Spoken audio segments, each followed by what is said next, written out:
It's a Fast and the Fierce, a Fast and Fierce death race. Cops. How would everything you see? You know, and I'm looking at this. It's like, you know what? This could be all right, man.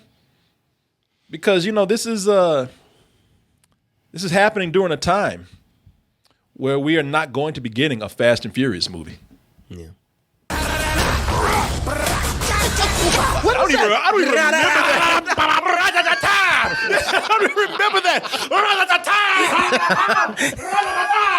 It's been so long. I don't remember the trailer. Yeah, I don't remember that. Oh, dangerous. Oh shit! Just each other already. You too. It'd be incest. You too. Of all the unbelievable things in this trailer, I think the hardest thing to swallow is the two of them are brothers. Yeah. Out of here, man. I mean, shouldn't they share some DNA? Shit, I believe Dan DeVito and Arnold Schwarzenegger are brothers before I believe these. Yes. I ain't buying this. But you know, that's why I look at this right here and I say, you know something, maybe right here this isn't such a bad thing. Hey, you know this movie, they got the same fonts.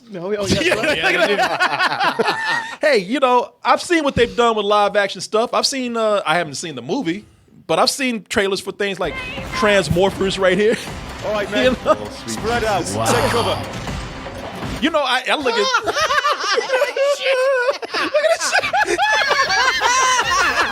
as I was watching, I said, you know something, this is actually decent for an Asylum movie. This looks all right. Yeah. Now, They spent some money. yeah, they actually spent some money. Now, look at that sign right there.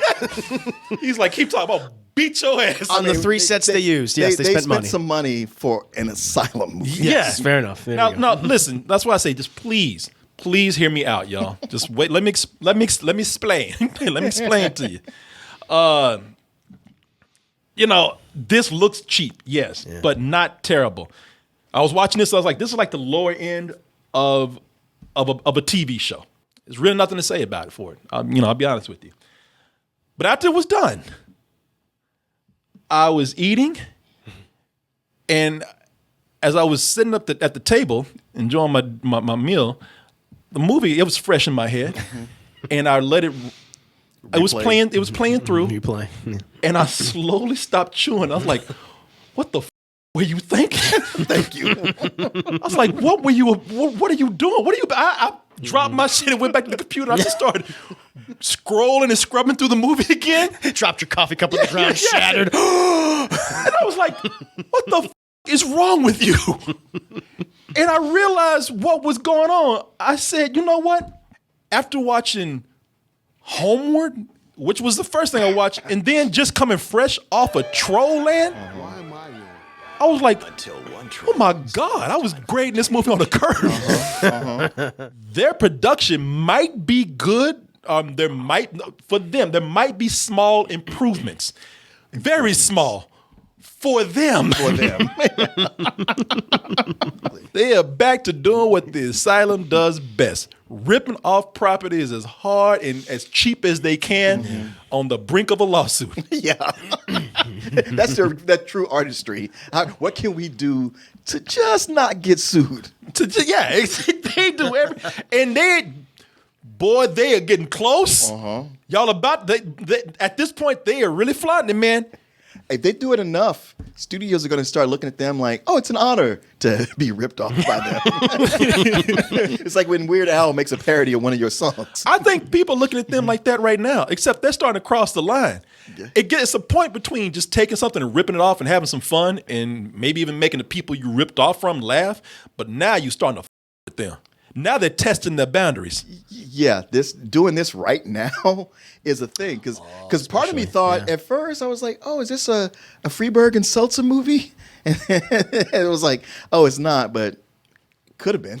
But they get to a point here. Martin reminded me before we start the show that they just went straight up and jacked a line. Stole right. They pulled a heist and went in and stole a line from the script. Yep. And brazenly put it out there. Yep. From the first Fast and the Furious movie. Yeah. An 8-second car. I live my life a quarter of a mile at a time.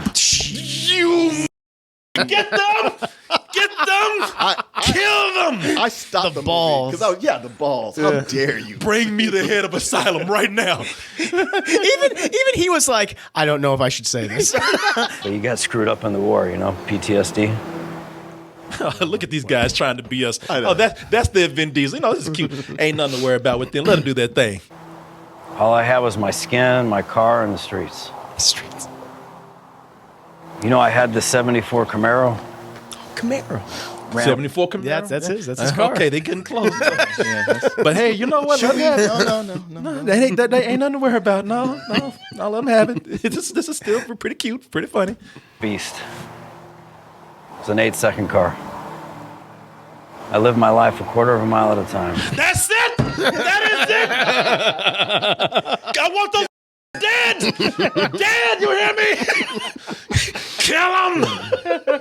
I want our best assassin on the line right now. Yeah, that's the kind of shit where Joe Pesci gets like, you mother, you.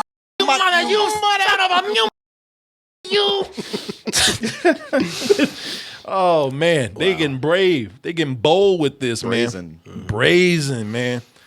But that's the funny thing, man. They stealing this shit. And that the funny thing about the movie for me are all the ways that they can't afford to be. I know. Fast and Furious. I know.